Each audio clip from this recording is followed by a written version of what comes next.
Hello, we continue with the next lecture, lecture number 6 for Math 609. This is our third week of classes.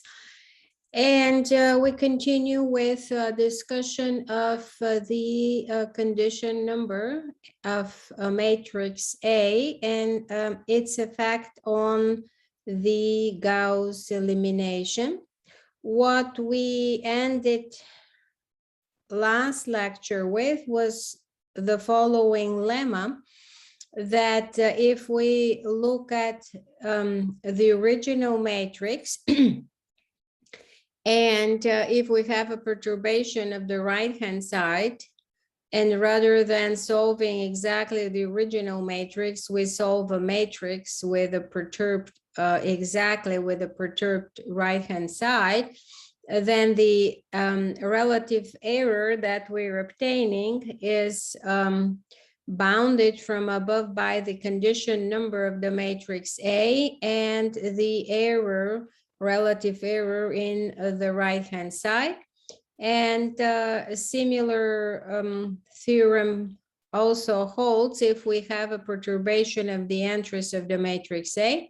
So if we have to solve the original system, AX is equal to B, but due to inaccuracies of the measurements that give the entries of the matrix A, we end up with a matrix A tilde. And if we exactly solve the system A tilde X tilde is equal to B, then the relative error that we're achieving, norm of X minus X tilde divided by the norm of X tilde, is less than or equal to the condition number of the original matrix A times the relative error in the matrix A. Now, also we discussed that the condition number is important when we solve linear systems, AX is equal to B.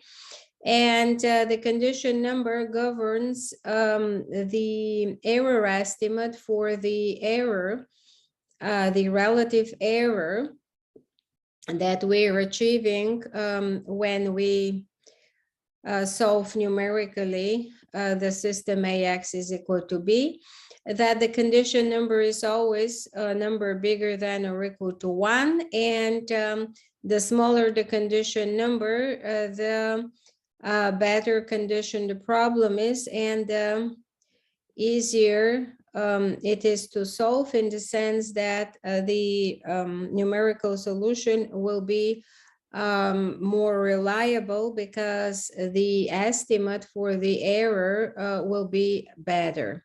Now, let us discuss how the condition number relates to Gauss elimination. By now we know what Gauss elimination does.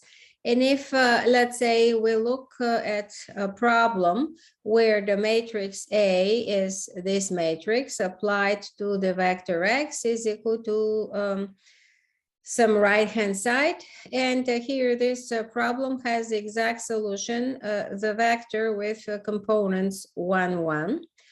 If we do Gauss elimination without pivoting, here epsilon is a small number. If we do Gauss elimination without pivoting, what is happening is that after one step, we will end up with this. So this is the augmented matrix. Here is the matrix A, and here is the right-hand side, which is the vector B. Here is the vector B. After one step of the Gauss elimination, we will end up with an upper triangular matrix U, and we will end up with this right-hand side. Now, due to a round-off error, because epsilon is a number which is very small, 1 over epsilon will be the big number. And due to round-off error, the computer is not gonna see this 1 here, and therefore the problem that we will need to solve will be the problem where the 1 is dropped on both sides. Therefore, the solution to this problem will be 0 and 1. which is very different from the solution that we already have. What is the explanation why is basically happening? If we look at the matrix A, and we can compute the inverse of this matrix. And if we look at the condition number of the matrix A with respect to the infinity norm, so if we look at the sum of the absolute value of the elements on the first row, this will be 1 plus epsilon. The sum of the elements on the second row will be 2. And since epsilon is small number, so the infinity norm of the matrix A will be 2. So this is the 2 is the infinity norm of the matrix A. If we look at the A inverse, if we look at the elements on the first row, this will be in absolute value 1 over 1 minus epsilon, and then 1 over, again, 1 plus minus epsilon. When we sum them up, this will be 2 over absolute value of epsilon minus 1.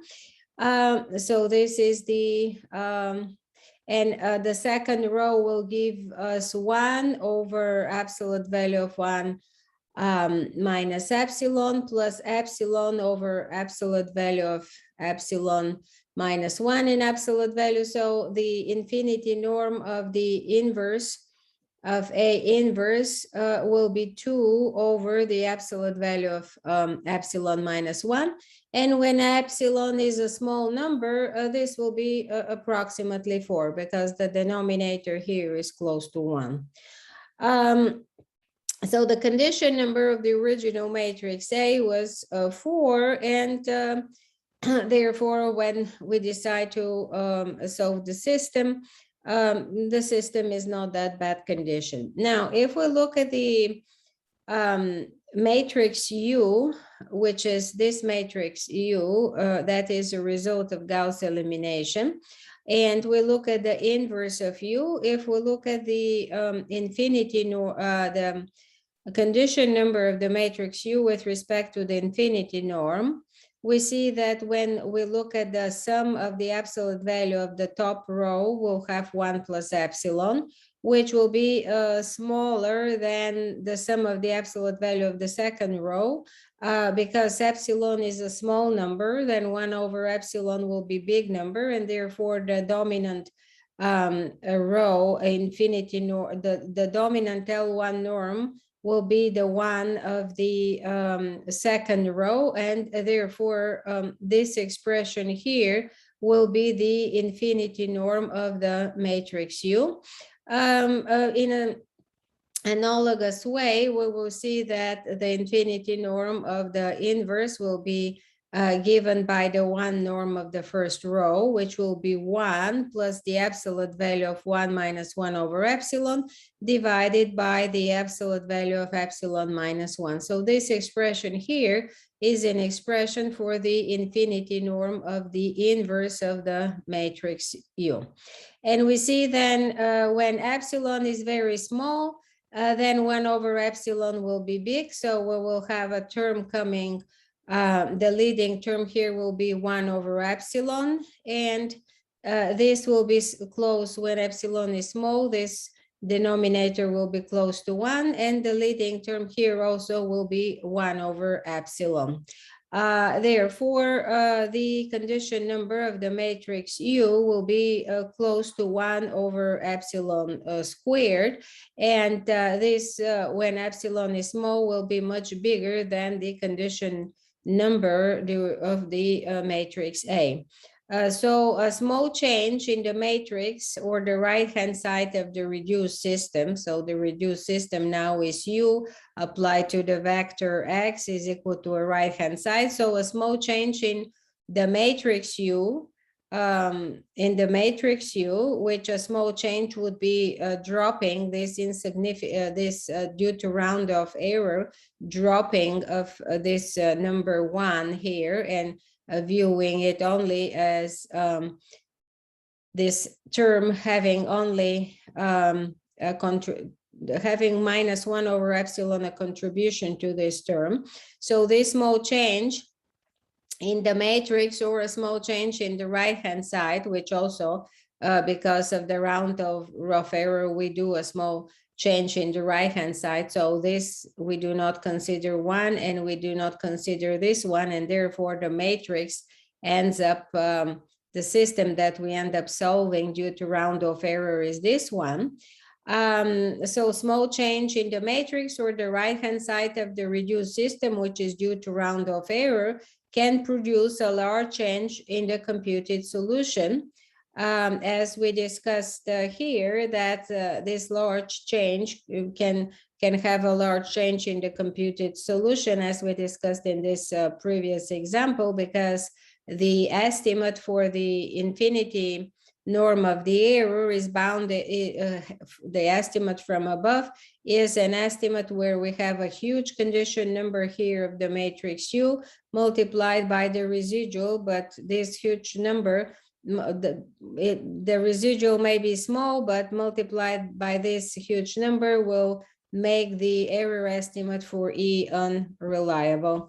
And so therefore, this can produce a large change in the computed solution, and therefore Gauss elimination is an unstable method for solving the system AX is equal to B. It can replace a well-conditioned matrix A, which we started with here, a matrix with condition number 4, by an ill-conditioned matrix U. The condition number of this matrix U is huge. It's 1 over epsilon squared. When epsilon is small, this is much bigger than 4. However, if we do a partial pivoting, then the partial pivoting would produce a different reduced system. So the original system was this.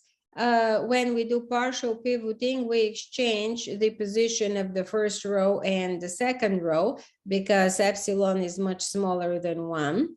And therefore, the pivoted matrix will be this one. Now here, when we do Gauss elimination, we will end up with a new upper triangular matrix, which will be this one. And in this new upper triangular matrix, even with the round off error, so we will then, because of the round off error, let's say we will disregard this epsilon. The computer will not see it if epsilon is very small.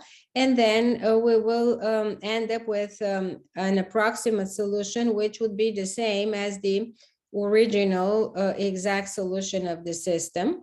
The matrix, the upper triangular matrix that we end up with after the pivoting and applying one step of Gauss elimination will be this one, and one can compute what is the inverse of this matrix. So if we look at the infinity norm of the matrix U, this will be 1 plus 1, which will be 2 coming from the first row, and absolute value of 1 minus epsilon coming from the second row. So the infinity norm of U will be equal to 2. And if we look at the U inverse, then we will have absolute value of 1 minus epsilon plus 1 divided by 1 minus epsilon. So the top will be close to 2, the bottom, the denominator will be close to 1, and therefore the infinity norm of so this is exactly, but the infinity norm of the inverse is close to 2, and therefore the condition number of the matrix U will be close to 4, which is the same as the condition number of the original matrix. So on this baby example, we illustrated that the partial pivoting in Gauss elimination produces a matrix, an upper triangular matrix, which has a better condition number, or a condition number that is closer to the condition number of the original matrix. And therefore, when we do round off error, when we have to solve the system U of X is equal to right-hand side C, then small changes of U or small changes of C, which are due to round-off error, will not bring big changes to the approximate solution. Okay, so this was a sort of the end of the previous lecture, which was a lecture of the effect of the condition number on the numerical solution of the linear system, or the effect of the condition number when we have perturbations in the matrix or perturbations in the right-hand side. Now we continue further. We will talk a little bit more about matrix norms.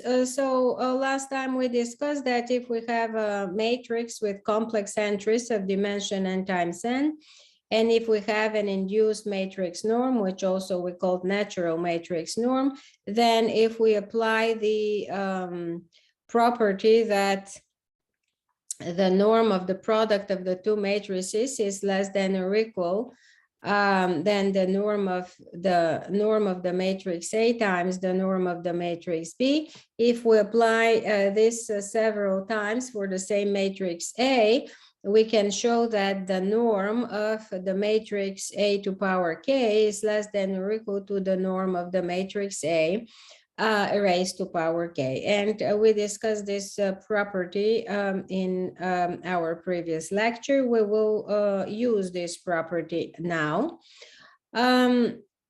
Let's go further and introduce some definitions.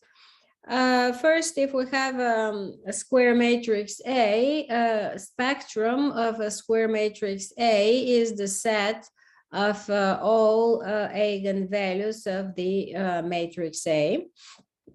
Remember that eigenvalue, lambda is called an eigenvalue with a corresponding vector x, which is a non-zero vector, if the matrix A applied to the vector x is equal to lambda times the vector x. And the spectral radius of a square matrix, by definition, this is the maximum of the absolute values of all eigenvalues of the matrix. So we know that if we have a matrix A, to find the eigenvalues of the matrix A, we look at the determinant of the matrix A minus lambda I. And this, in fact, is a polynomial of minus lambda I. And this is a polynomial of degree n, which is called a characteristic polynomial associated to the matrix A. And therefore, this equation, which is called the characteristic equation, will have n roots, including their multiplicities. So lambda 1, lambda 2, and so on, lambda n are all the roots of this characteristic polynomial. And then what we do, we look at the absolute values of each of these numbers, absolute value of lambda 1, absolute value of lambda 2, absolute value of lambda n. And we take the biggest of these numbers, and the biggest of these numbers is another number that we associate with the matrix A, which is called a spectral radius of the matrix A. If we, for example, look at an easy example, and the matrix 2, 0, 0 minus, let's say, 5. And then if we look, this is a diagonal matrix. We know that the eigenvalues of the diagonal matrix are the elements on the main diagonal. So we have here lambda 1 is equal to 2 and lambda 2 is equal to minus 5. Then look at the absolute values, and the absolute value of this will be 5. And therefore, the spectral radius of this matrix, the spectral radius of, let's call it B, of this matrix B will be equal to 5. Now, we will discuss the following theorem, which part of this theorem we actually will use extensively. We have a general matrix of dimension n with complex entries, and we discussed last time that in addition to having a formula for finding the one norm of a matrix A and the infinity norm of a matrix A, there is a formula for finding the two norm of the matrix A. Remember that the two norm of the matrix A, an equivalent definition, was the sup of the two norm of the vector AY when Y is running through all the vectors in Cn, such that the two norm of this vector Y is equal to 1. In particular, for example, in the if we look at R2, then we are looking at all vectors that are on the boundary of the unit circle when we compute the supranum of the L2 norm of AY. This was the definition of the L2 norm of the two norm of the matrix A, and there is an easy way to compute or easier than this definition, a way to compute the two norm of a matrix A. And we look at the matrix A, we look at the conjugate transpose of this matrix, then we end up with a matrix A star A, and we find the spectral radius of the matrix A star A, and then we take a square root of the spectral radius of the matrix A star A. This can be proven, but we are basically in a class of numerical linear algebra. This can be proven, but we are not, we are just mentioning it here as a fact that the two norm of a matrix can be computed via a formula, which is much different than the actual definition. The second observation is that the radius, spectral radius of a matrix is not a norm. This is a number that is associated to a matrix. This number has a maximum of non-negative numbers, right? I mean, this is a maximum of the absolute value of the eigenvalues. So this is a non-negative number. Nevertheless, this is not a norm. And it is not a norm because of the following example. So if we look at this matrix A, which you can view as an upper triangular matrix, the elements on the main diagonal are 0, 0. And we know that the eigenvalue of an upper triangular matrix are the elements on the main diagonal, and therefore the lambda 1 is equal to lambda 2 is equal to 0, and therefore the maximum absolute value of those will be 0, and therefore the spectral radius of this matrix is 0.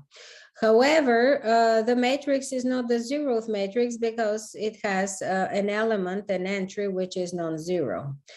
So the mapping that to every matrix A associates a number, which is the spectral radius of this matrix A, is not a norm because if the spectral radius of a matrix is equal to 0, this does not mean that the matrix is the zeroth matrix. So it violates this condition for a norm, and therefore the spectral radius is not a norm. Another fact that is important important fact regarding spectral radius is that the spectral radius is a number that is less than or equal to the norm of A for any induced matrix norm. And in general, one can show that for any natural number K, the spectral radius is less than or equal the norm of the matrix AK raised to power 1 over K. So how is this proven? This is proven the following way. So let's first start with this inequality, and then the other inequality. This inequality follows the similar argument. So let's take any eigenvalue lambda and the associated eigenvector. Let me see whether I use here V. Okay, and a vector V, which is an associated vector, an eigenvector associated to this eigenvalue lambda, which means that lambda V is equal to A applied to the vector V. And therefore, if this is true, we can here put norm on both sides. So two vectors are the same, therefore their norms will be the same. Now, if this is, we use the property of the norm that the number can go out as an absolute value. So this times the norm of the vector V is equal to the norm of the vector AV. And now we use the inequality that we discussed last time, that the norm of AV is less than or equal to the norm of A times the norm of V.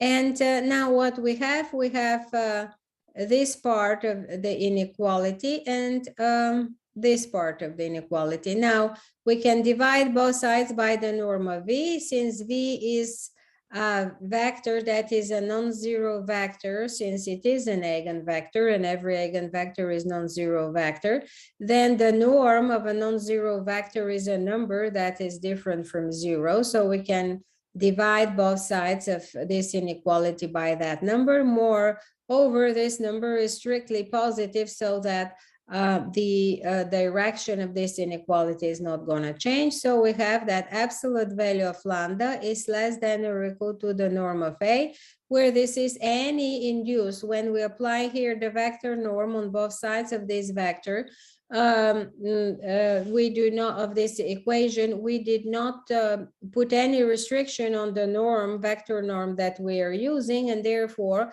this is true for any induced matrix norm.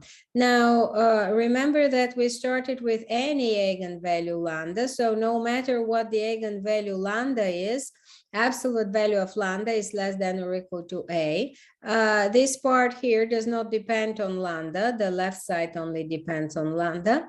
And therefore, the maximum of all the absolute values will be less than or equal to the norm of A. And this maximum is exactly the definition of the spectral radius of a matrix. So the spectral radius of a matrix is a number which is always less than or equal to the norm of the matrix A for any induced matrix norm.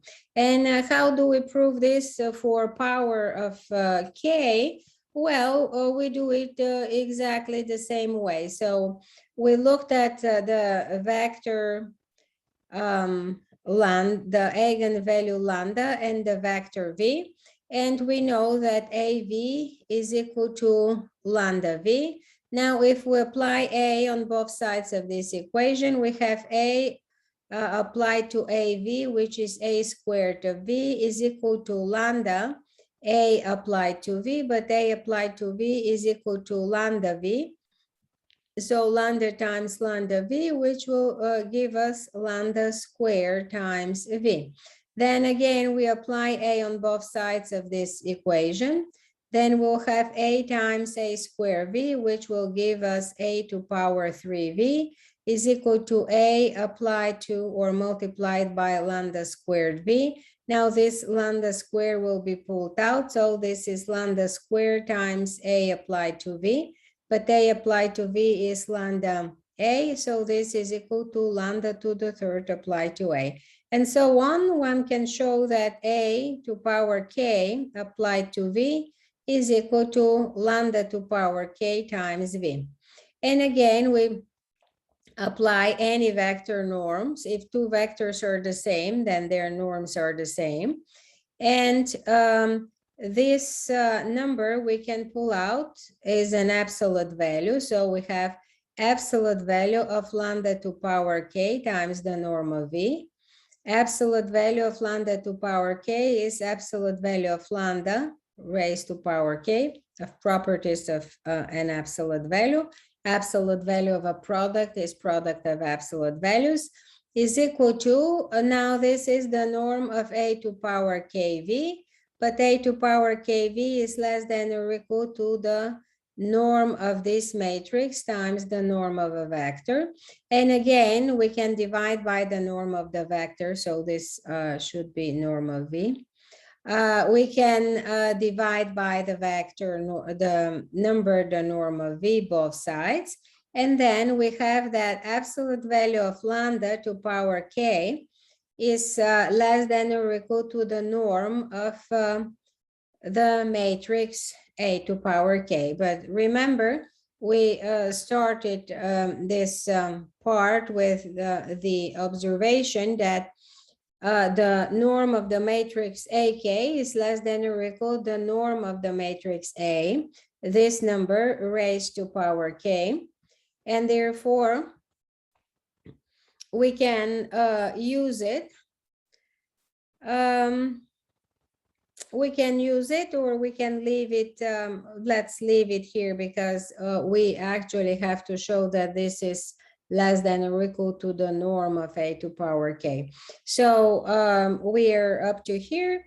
And then if we take kth root, so we'll have that absolute value of lambda less than or equal to the norm of the matrix a to power k, and this number raised to power 1 over k. And again, this part, the right-hand side here, does not depend on lambda. This depends on lambda, and it is an absolute value of lambda, and this is true for every eigenvalue.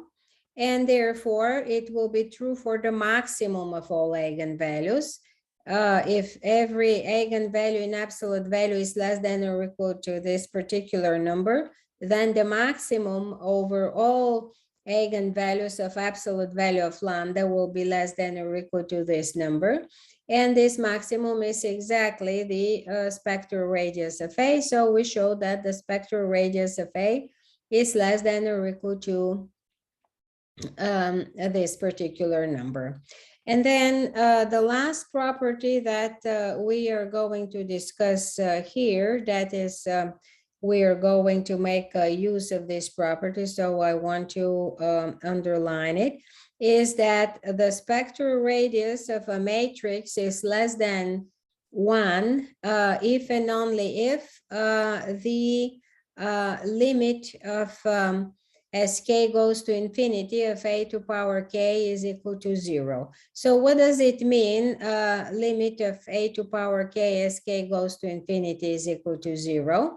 Well, that means that the matrix is the sequence of matrices. So the matrix A, the matrix A to power 2, the matrix A to power 3, and so on.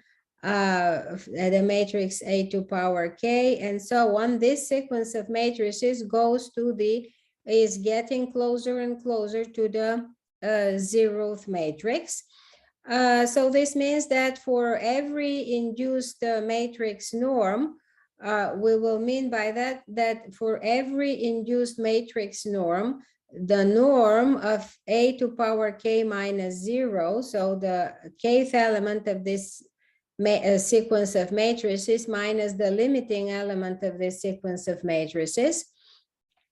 This goes to 0 as k goes to infinity, and this exactly means that the norm of the matrix A to power k goes to 0 as k goes to infinity. We will prove only one direction of this inequality, because the other direction requires some more knowledge or recollection from linear algebra, but we are going to prove it only in the one direction. So we will show that if the limit of the sequence of matrices a to power k as k goes to infinity is the zeroth matrix, then we will show that the spectral radius of the matrix A is less than 1. So how do we do that? We will do that the following way. We choose a vector and we choose an eigenvalue and an eigenvector corresponding to this eigenvalue as we did before.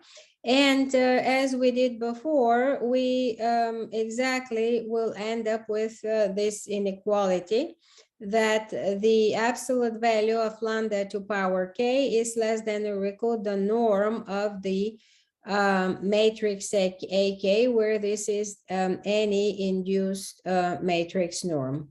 And since we know that the limit of a to power k when k goes to infinity is 0, and we discussed that that would mean that the norm of the matrix AK goes to 0 as k goes to infinity. So if we here look at this inequality, we know that the left side and this lambda, since it is an absolute value, is bigger than or equal to 0. So as k goes to infinity, the right side of this inequality goes to 0. The left side is bigger than or equal to 0, and therefore we'll have that the absolute value of lambda to power k goes to 0 as k goes to infinity, which is true only if absolute value of lambda is less than 1. But lambda was any eigenvector, and v was the any eigenvalue, and v was the corresponding eigenvector. So we have shown that any eigenvalue is such that its absolute value is less than 1. Since this is true for any eigenvalue, then we have that the spectral radius of the matrix is strictly less than 1. Now another note that I would like to, let me see if I wrote it below. Yes, so what we have here, we have that if the spectral radius of the matrix A is less than 1, then if and only if we have that the limit of the sequence of matrices AK when k goes to infinity is the zeroth matrix.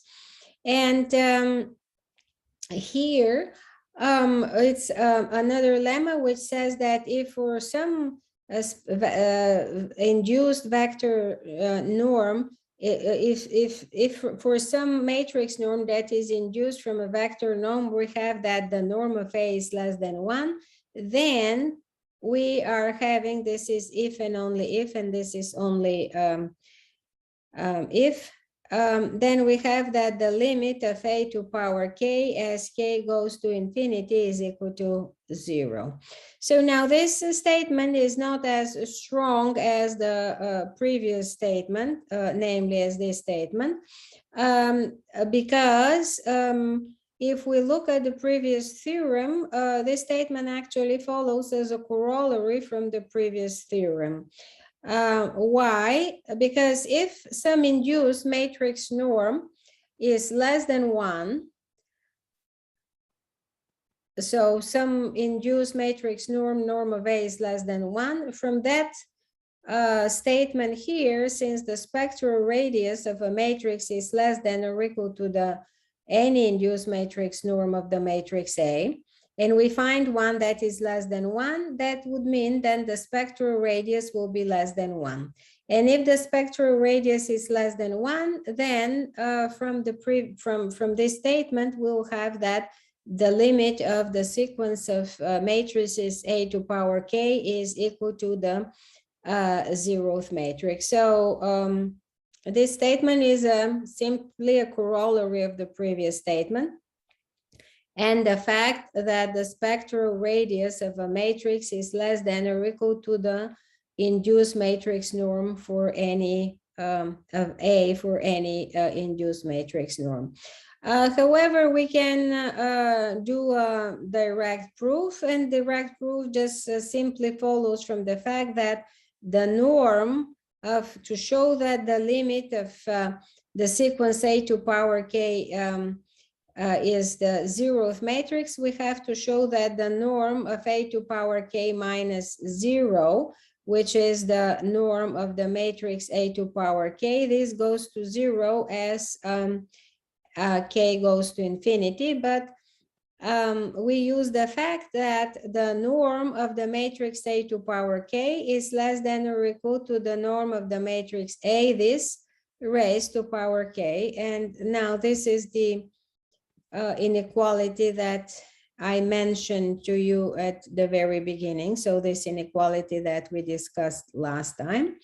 Now, if we use this inequality, since the norm of the matrix A is less than 1, when we raise it to power K, so this here is a number that is less than 1. A number less than 1 raised to power K as K goes to infinity goes to 0. So this goes to 0 as K goes to infinity. Think of the number, let's say 1 over 10, which is less than 1. Then 1 over 10 to power 2 is 1 over 100. 1 over 10 to power 3 is 1 over 1,000. So if you increase the power, the number is getting smaller and smaller and is getting closer and closer to 0. Therefore, the right-hand side of this inequality here goes to 0, from where it follows using simple theorems from sequences in analysis. It follows that the sequence A to power K, the norm of the matrix A to power K, these numbers will go to 0 as K goes to infinity, and this is exactly what we wanted to show here. Now, in what will follow, there will be two types of theorems. The first type of theorem will involve the spectral radius of a matrix being smaller than 1. And the second type of theorems will involve the sum-induced matrix norm to be less than 1. The type of theorem that involves the spectral radius will be always stronger than the theorem that involves the norm of any induced matrix norm, because of the fact that the spectral radius of a matrix is less than or equal to the norm of any matrix. Because if a norm is less than 1, then we'll have then the spectral norm, the spectral radius is less than 1. So if we, let's say, think this of the set of all matrices for which the spectral radius of this matrix is less than 1, and here we look at the set of matrices for which some induced matrix norm is less than 1. So if some induced matrix norm is less than 1, then for sure this matrix will be a matrix for which the spectral radius is less than 1. But the other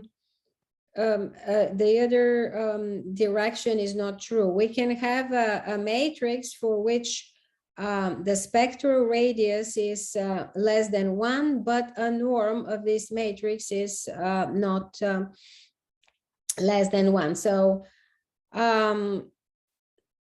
this is, for example, a matrix like that. So this is a matrix for which the spectral radius of this matrix is 0, because the elements on the main diagonal are 0, and this is an upper triangular matrix. Therefore, it will be less than 1, and therefore, according to this theorem, the limit of A to power K will be the 0th vector. But if we look at this matrix, for example, the infinity norm of this matrix is equal to 3, which is a number that is bigger than 1. So any theorem that involves some induced matrix norm is not going to be as strong because it is not gonna talk about matrices that are the bigger set of matrices. It will talk about matrices that will be a smaller set of matrices. So now, before going further, I would like to talk about the so-called Neumann series. So first, recall a basic fact from maybe even high school, that if we have a geometric series, and the quotient of this series is x. So if we have 1 plus x and so 1 plus x to power n and so on goes to infinity, then the sum of this geometric series is 1 over 1 minus x. If the absolute value of x is less than 1.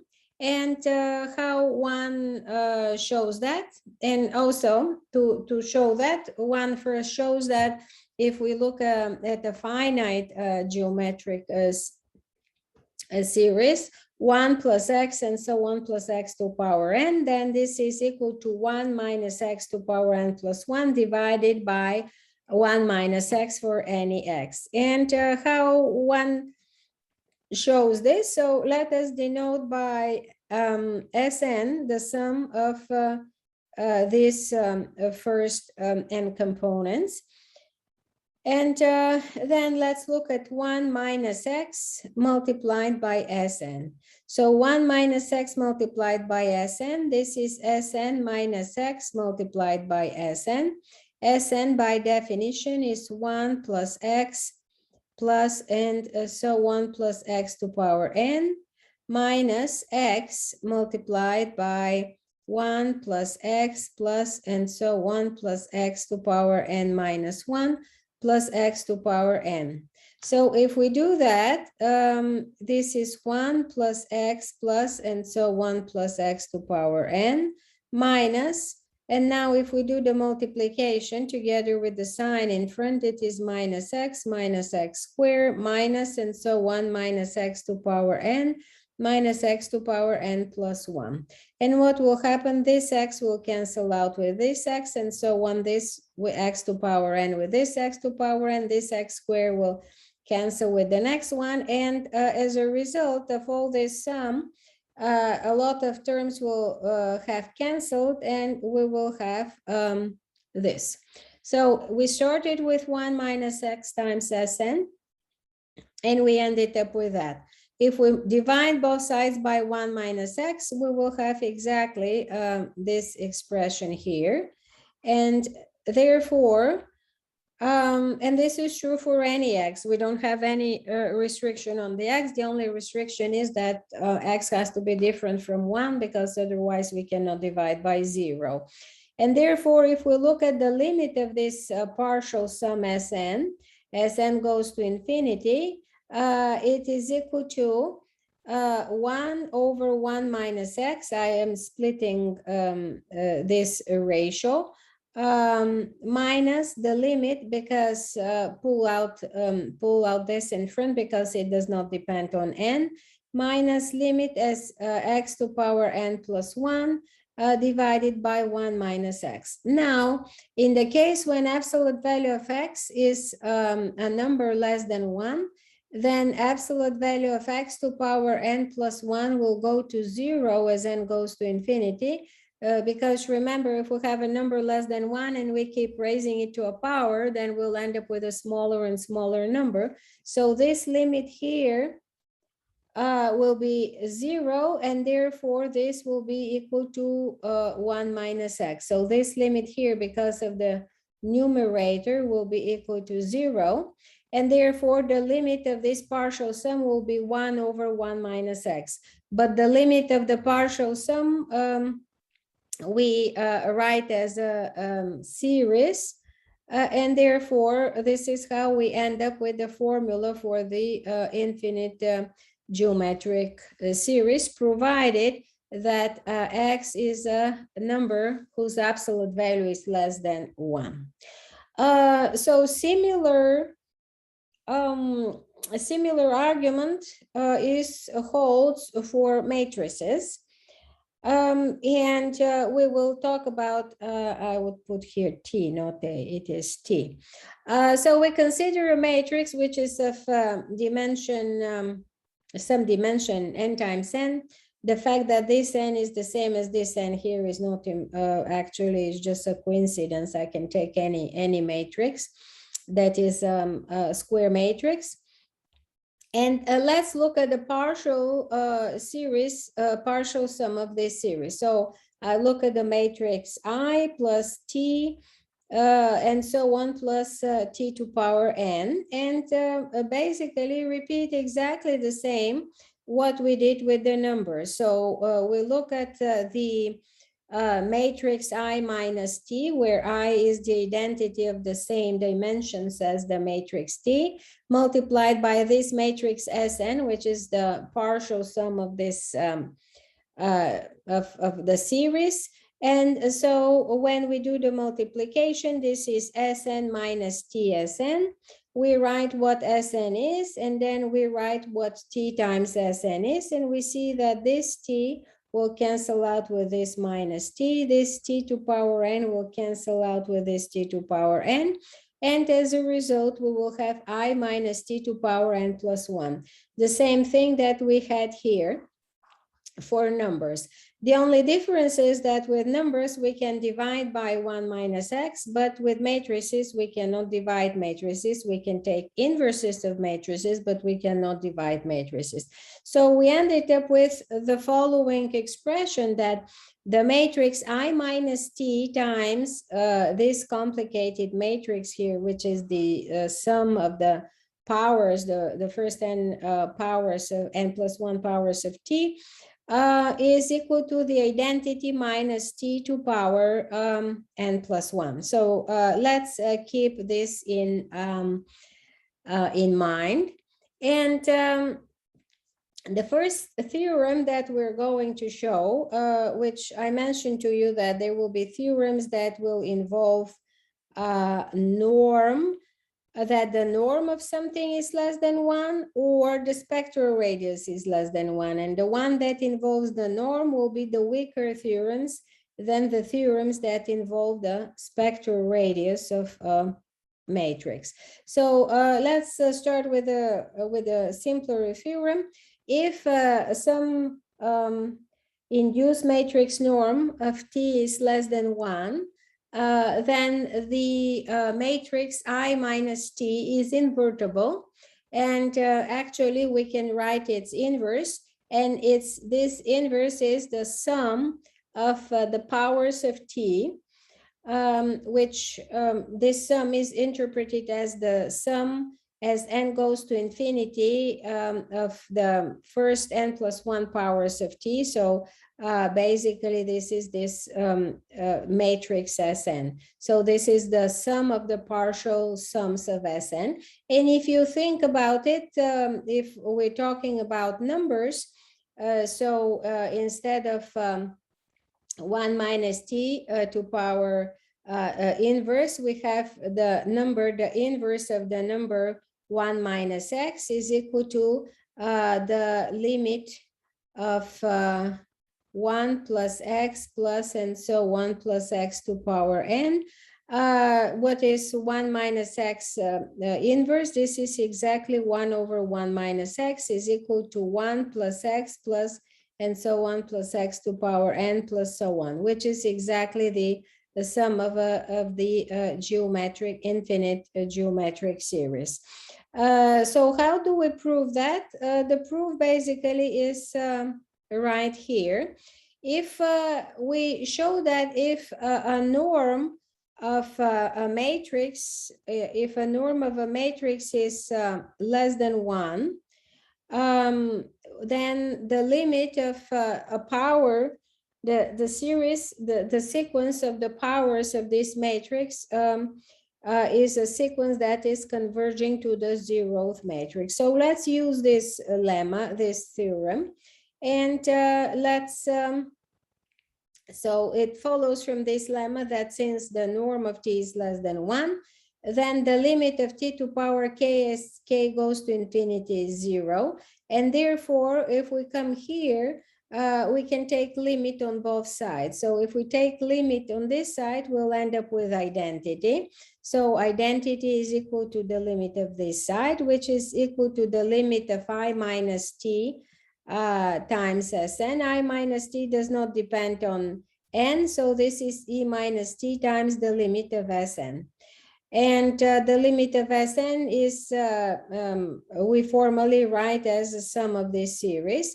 And so we ended up with the fact that the identity is equal to the matrix I minus t times the matrix, which is the limit of these partial sums, which we formally write as a series, as the sum of the series. And likewise, one can show that the identity is equal to the sum of this series times the matrix I minus t, and therefore the matrix I minus t has an inverse, and this inverse is exactly the series, which is what we wanted to show.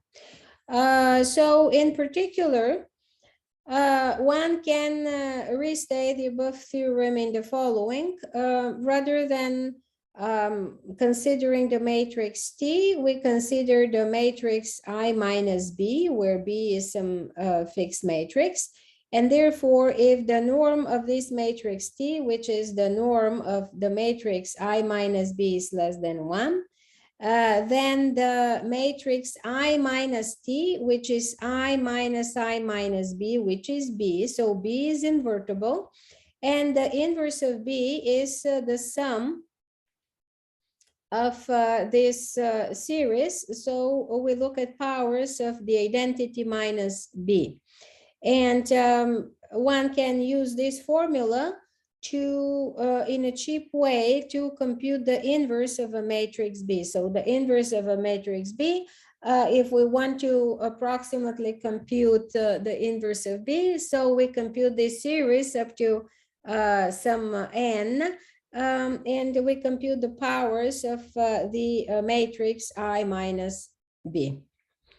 Now, a counterpart of this theorem here is a stronger theorem, where instead of the requirement that the norm of t is less than 1, we require that the spectral radius of t is less than 1. And this is the theorem. If the spectral radius of t is less than 1, then the identity minus t is invertible. And again, the inverse is the sum of this series. How one does the proof of this theorem? The following way. If we look at the matrix T, and let's lambda is an eigenvector of T, an eigenvalue of T, and X is a corresponding eigenvector. And we have that Tx is equal to lambda of X. So if we do multiply both sides of this equation by minus, and if we add X on both sides, then we will have X minus Tx is equal to X minus lambda X. X minus Tx we can rewrite as identity minus T applied to X is equal to the number 1 minus lambda times X. And so therefore, this statement tells us that lambda is an eigenvalue of T if and only if 1 minus lambda is an eigenvalue of the matrix I minus T. But since the eigenvalue, lambda is an eigenvalue, its absolute value is less than or equal to the spectral radius of T, which is less than 1. And therefore, all eigenvalues are in absolute values less than 1. And therefore, 1 cannot be an eigenvalue of T. And if 1 cannot be an eigenvalue of T, that means that 0 cannot be an eigenvalue of I minus T. Because of this equation. And if it cannot be an eigenvalue of I minus T, this means that the identity minus T is an invertible matrix. And which basically tells us that the inverse I minus t exists. Now, it follows from the theorem that I mentioned to you, that we are going to use this statement quite often. Here is the statement that if a spectral radius of a matrix is less than 1, a spectral radius of a matrix is less than 1 if and only if the limit of this matrix to power k, this sequence, is equal to 0. So now we know that the matrix I minus t is invertible. And we know that since the spectral radius of this matrix is, of the matrix T is less than 1, then the limit, because of this theorem, the limit of T to power n as n goes to infinity is equal to 0. And therefore, if we look at the representation exactly here, that I minus Tsn is equal to I minus Tn plus 1 when we take the limit as n goes to infinity. So if this is equal to that, that means the limit of I minus Tn plus 1 is equal to the limit of I minus T Sn as n goes to infinity, which is I minus, because I does not depend on n, minus the limit of t to power n plus 1 as n goes to infinity is 0, because the spectral radius of t is less than 1, is equal to I minus t times the limit of Sn. And therefore, the limit of Sn as n goes to infinity is a matrix such that this matrix multiplied by the I minus t matrix is equal to the identity. And the same way, one can show that the limit of Sn as n goes to infinity times I minus t is equal to the identity. And basically the same way as we proved theorem 2.7, we can prove this theorem 2.8. Now, why are we interested in the identity minus matrix T? We are interested in this matrix because this is the basic equation that is in iterative methods. So let's start what an iterative method is. We start with the matrix A. Let's talk about iterative methods with matrix for solving systems AX is equal to B, where A has real entries. This is a matrix. This matrix is invertible matrix, and this is the system that we need to solve. A is an n times n matrix. Now, we can write this equation in infinitely many ways in the form x is equal to tx plus c. How we can do that? One way, for example, to do that, if we represent the matrix A as a sum of two matrices, A1 plus A2, and let's say we would like to have the matrix A1 to be invertible. Then instead of A, we write A1 plus A2 applied to the vector x is equal to B. So we have then A1x plus A2x is equal to B.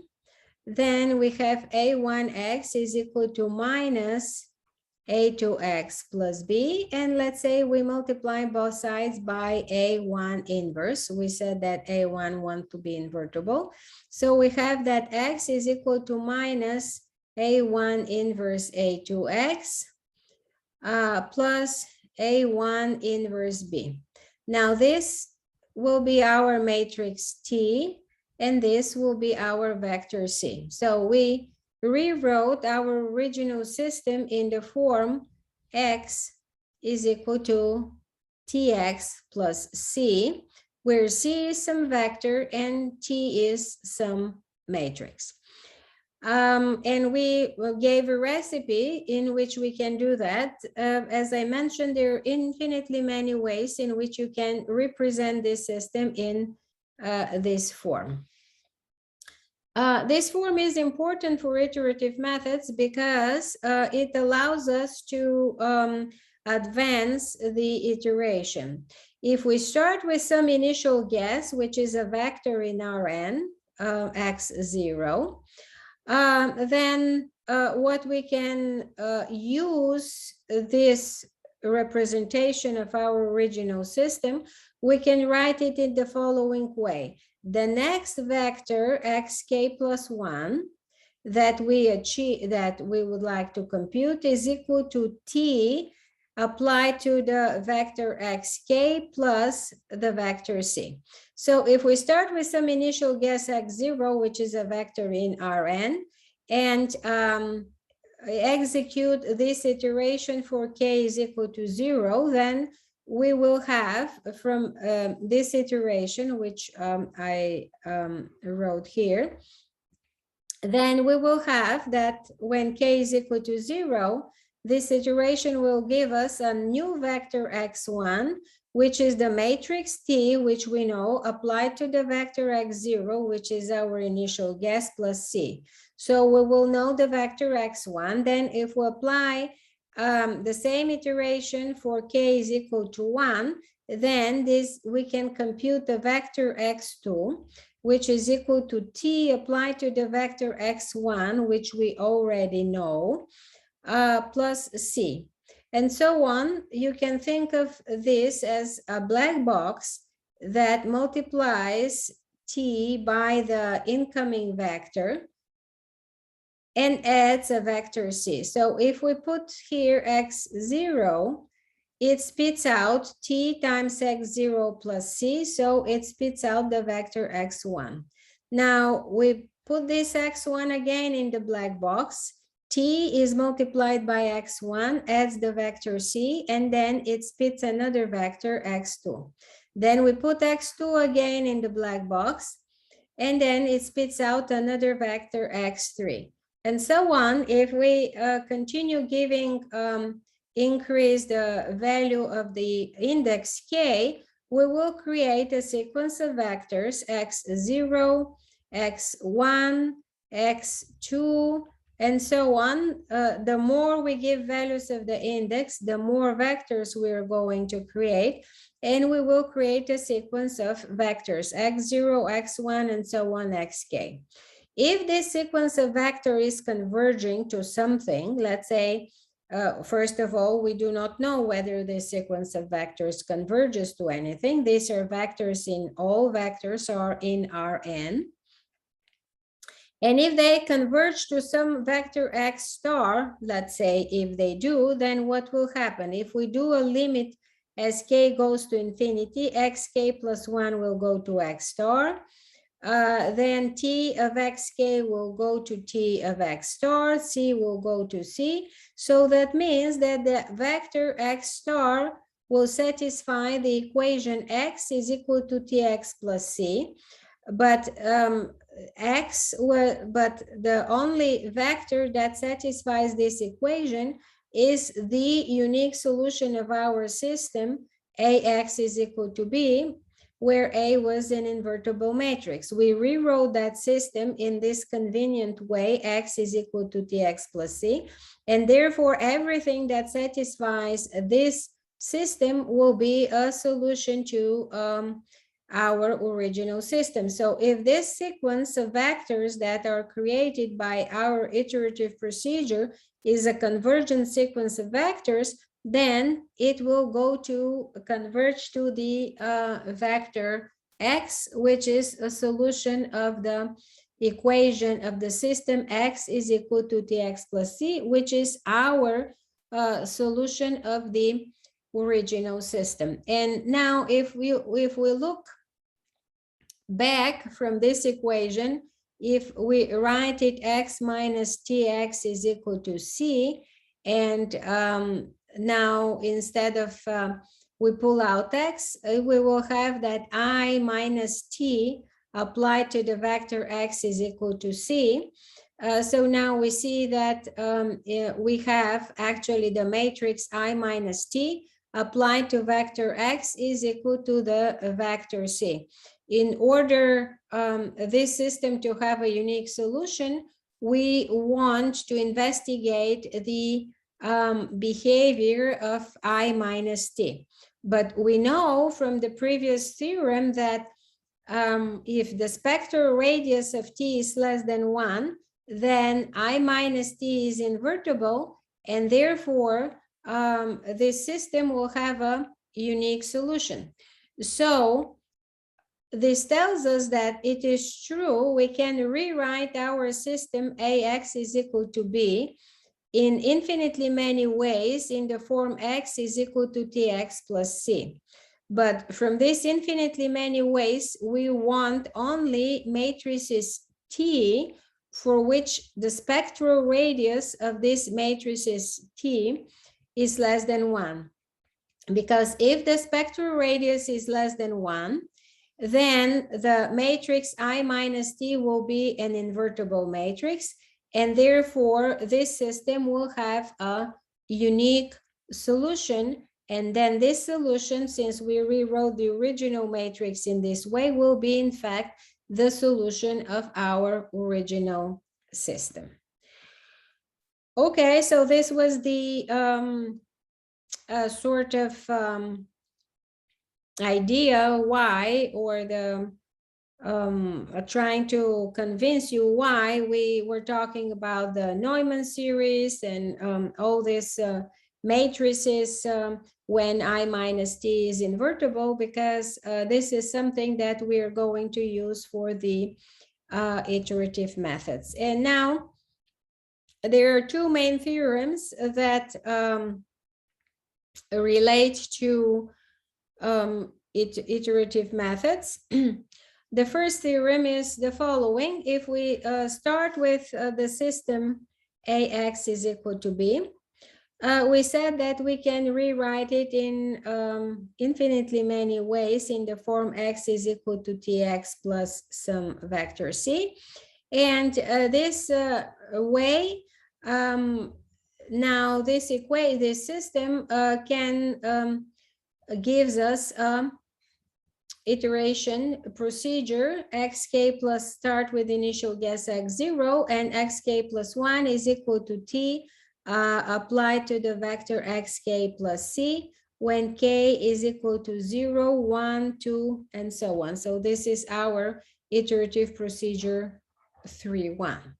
And the first general theorem that is not related to any particular choice of t tells the following, that if we generate the sequence xk according to this procedure here, 3.1, that is based on this rewriting of the original system, then this sequence converges to the unique solution of x is equal to tx plus c if and only if the spectral radius of the matrix T that participates here in this representation is less than 1. Again, in this theorem, we're not going to show the if and only if statement. We will show only the statement then if the spectral radius of the matrix T is less than 1, then we have convergence to the solution of the system, convergence of the iterations xk to the system of the to the unique solution of our original system. First, let me mention that if the spectral radius is less than 1, we know from that previous theorem that the matrix I minus t is an invertible matrix. Now, if the spectral radius is less than 1, we know that the matrix is an invertible matrix, and we know that the inverse of I minus t is actually equal to the sum of this series of matrices which is the limit of I plus t and so on plus t to power k minus 1. So the main trick here is to represent what xk is. According to the formula 3.1, xk is t applied to xk minus 1 plus c. And then we write what xk minus 1 is. So this is xk minus 1 here. Again, according to the procedure, this is so xk minus 1.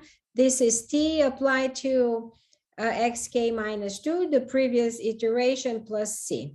And now if we do the multiplication, this will be t squared applied to the vector xk minus 1 plus tc plus c. And so on. If now represent what xk minus 2 is, that xk minus 2 is t applied to the vector xk minus 3 plus c, then t squared multiplied by t will be t to power 3 applied to the vector xk minus 3 plus t squared c plus tc plus c. And in general, if you unravel this, you will end up that the vector xk, which is the kth iterate, is the matrix t to power k applied to the initial guess plus powers of t, sum of powers of t applied to the vector c. Now, if the spectral radius of the matrix T is less than 1, we know that the limit of T to power K, again from this previous theorem, as K goes to infinity is equal to 0. If this is true, that means also that limit of T to power K applied to the vector x0 is the 0th vector, because if we look at t to power k applied to the vector x0, this is less than or equal to the t to power k norm of this matrix times the norm of this vector, and this goes to 0 as k goes to infinity, and therefore this is a fixed constant, and therefore this will go to 0 as t goes to infinity.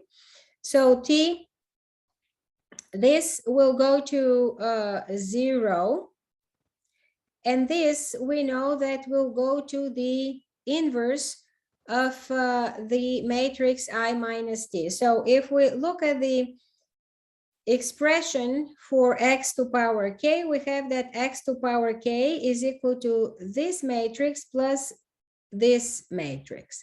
Now, when we take limit of xk when k goes to infinity, this part here will go to 0 because of that, and this part here will go to the inverse of the matrix I minus t. So the limit of xk will be a vector, which we denote by x, which will be the I minus t inverse applied to the vector c.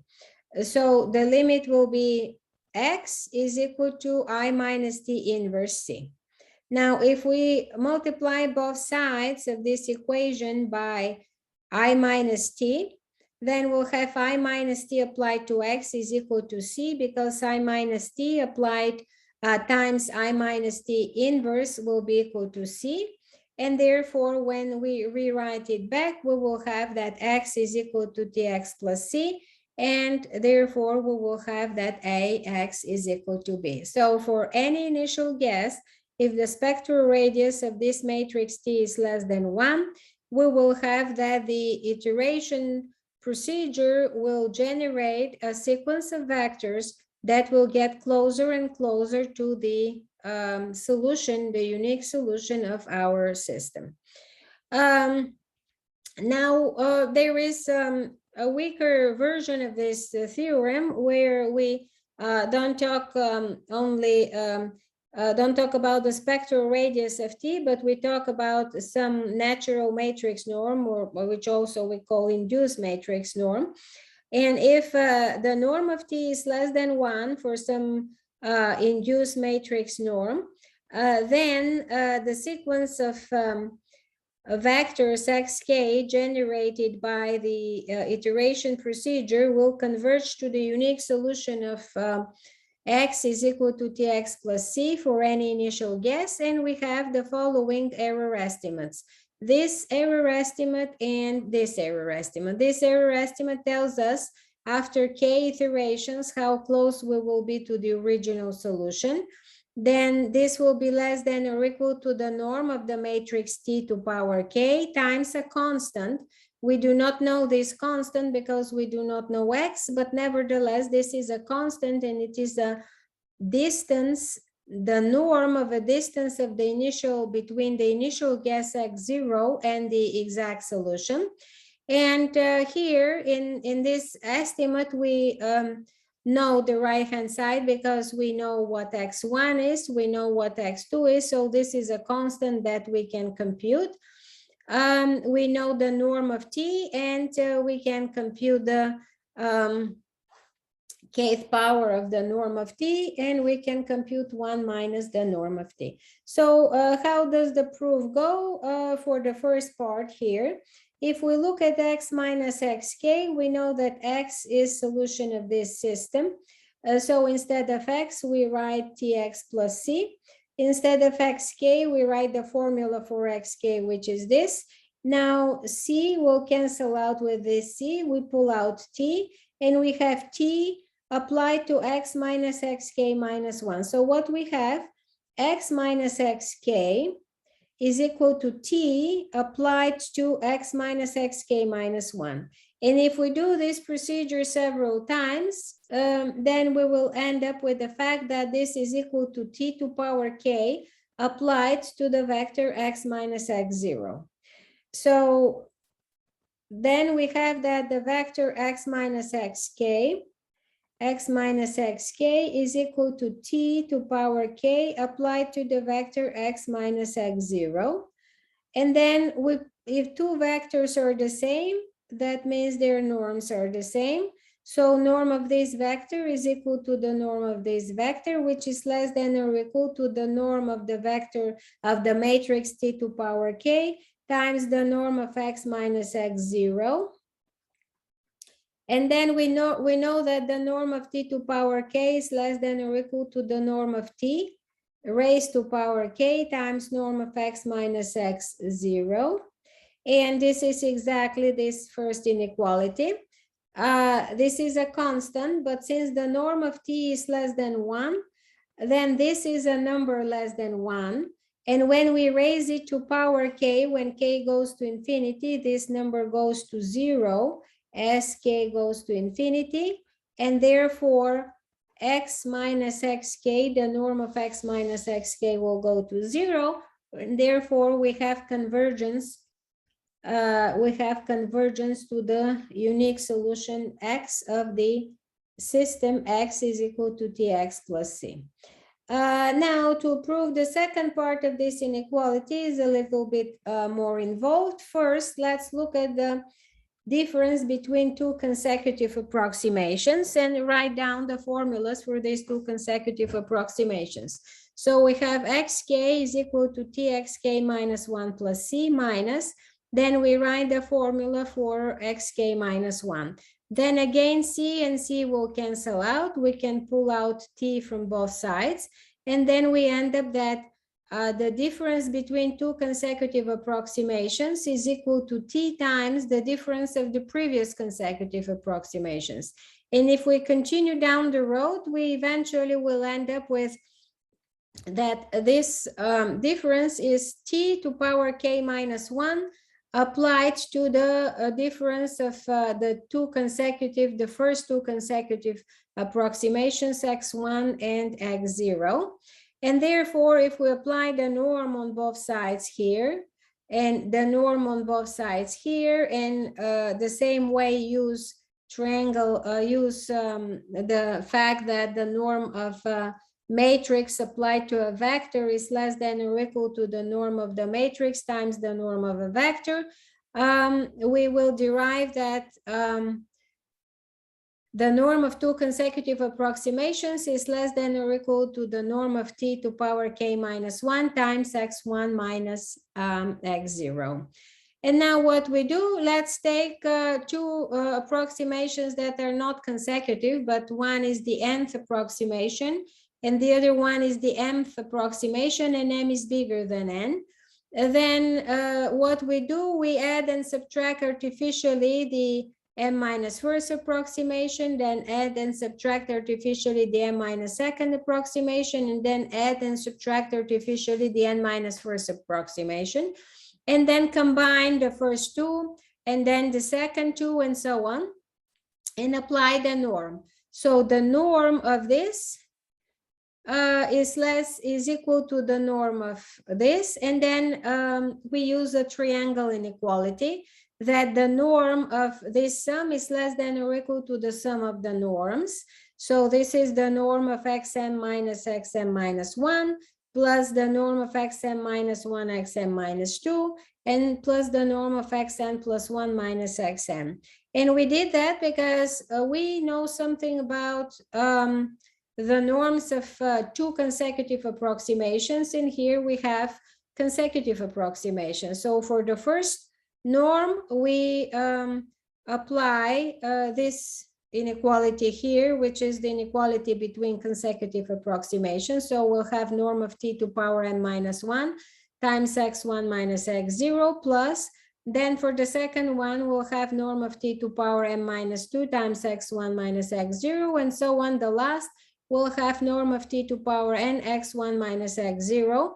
And what we can do is we see that x1 minus x0, the norm of this is everywhere, so we can pull it out, and we can pull out also the norm of t to power n, because remember, n was strictly smaller than m. And then what is left after we pull out the norm of t to power n and the norm of x1 minus x0, this is the 1 plus 2 and so on, plus some norm of t2 plus the norm of t to this power m minus n minus 1. Then this is less than or equal to, the first product here is the same. And then what is the next product? I can add this series to make it infinite series, and therefore I have inequality because I add the tail of the series. And if I add the tail of the series, since norm of t is less than 1, I know that this is 1 over 1 minus the norm of t. And this is exactly what is written. The norm of t to power n exists there. This existed before. And 1 over 1 minus the norm of t is just the power of this geometric series. Now, if here in this inequality, we let m go to infinity, because if we fix n, and this is true for every m bigger than n, if we let m go to infinity, we know that xm goes to x. So this goes to x, xn is fixed. So the left side here will go to the norm of x minus xn, and the right side here does not depend on m, and therefore we got exactly the inequality that we wanted.